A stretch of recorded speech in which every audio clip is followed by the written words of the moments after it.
We are Group 1, and our presentation will focus on a root cause analysis case study for Chapter 3, where we will be analyzing the nightmare and Bhopal.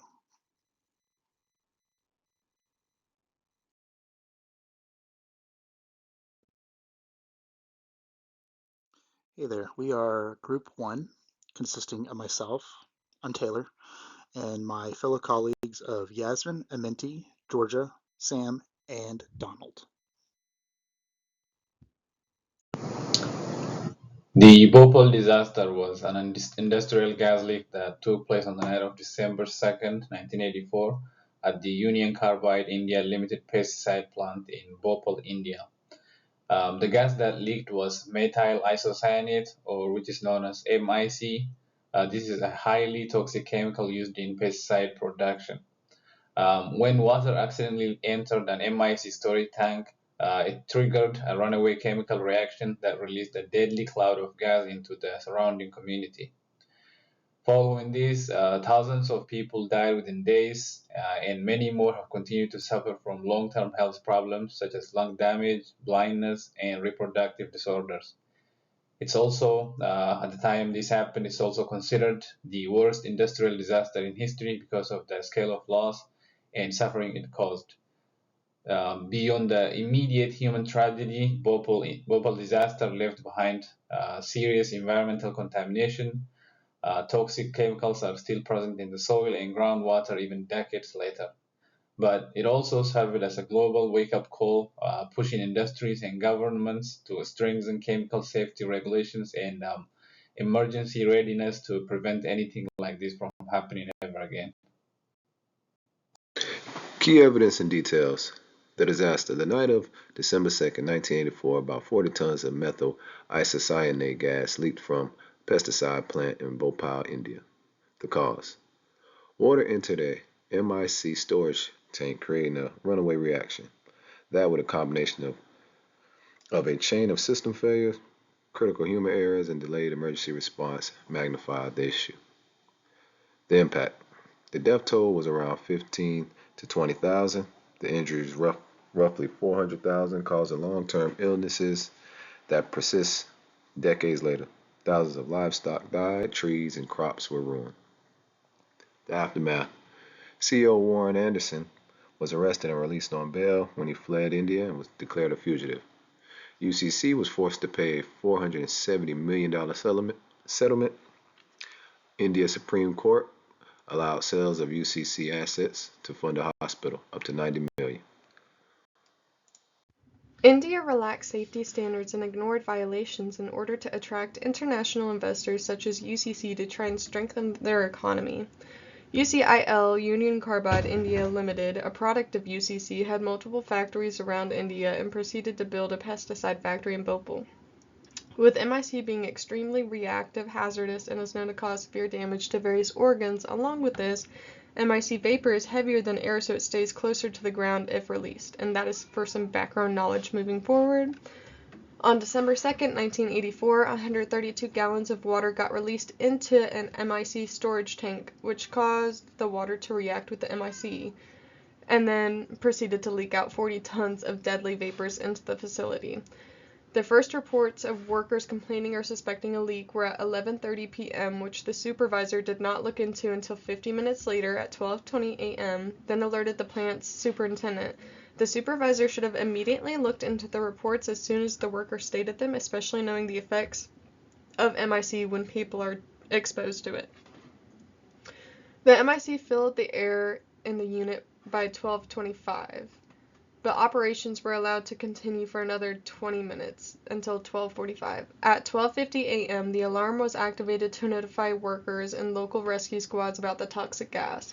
This means that the workers were exposed to MIC for over an hour. Operations should have been stopped immediately after the supervisor confirmed a leak, or even when the workers first brought up concerns over the leak.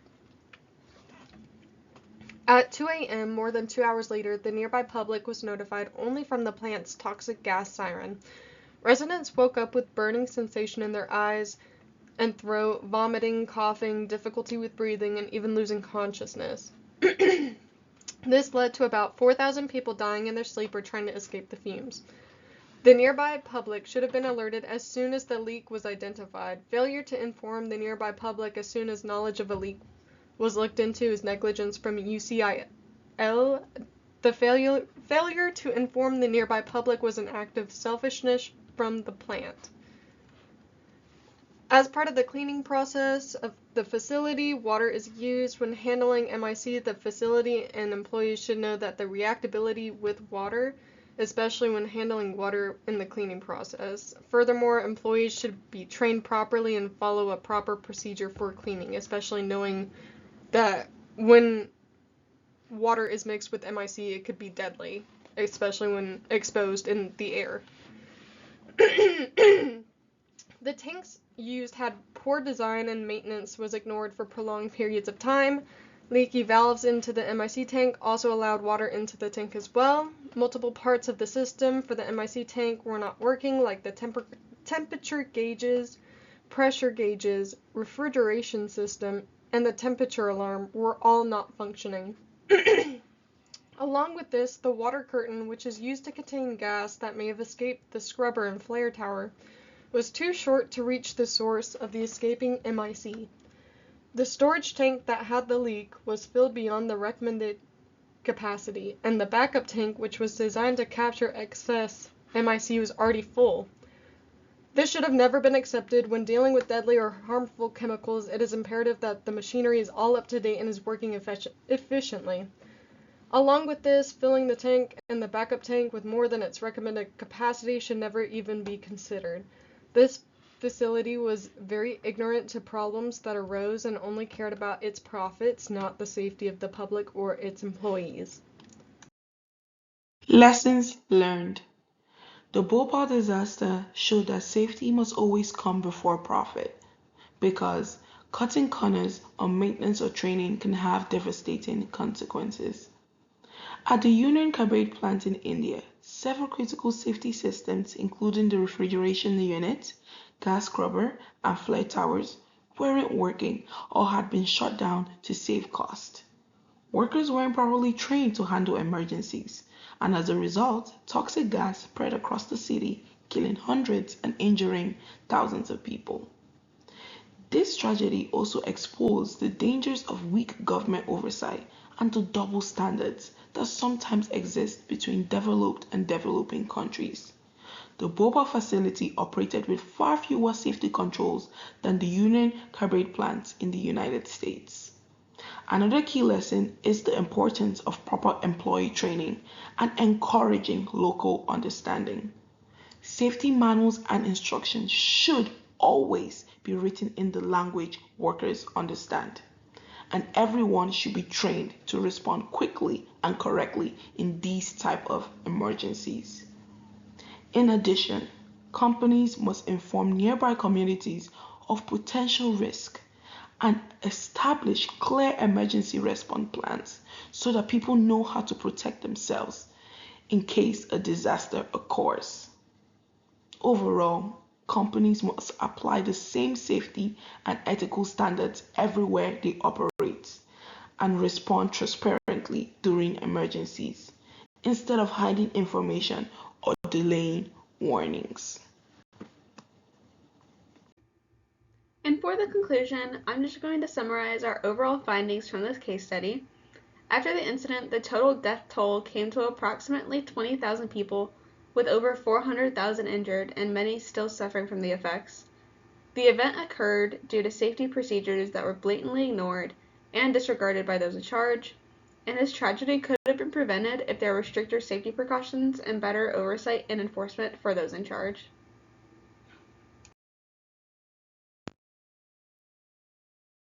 For our works cited, we used the textbook for the class that was given to us on week 1, which is the Operational Risk Management, a Case Study Approach to Effective Planning and Response by Mark D. Abkowitz.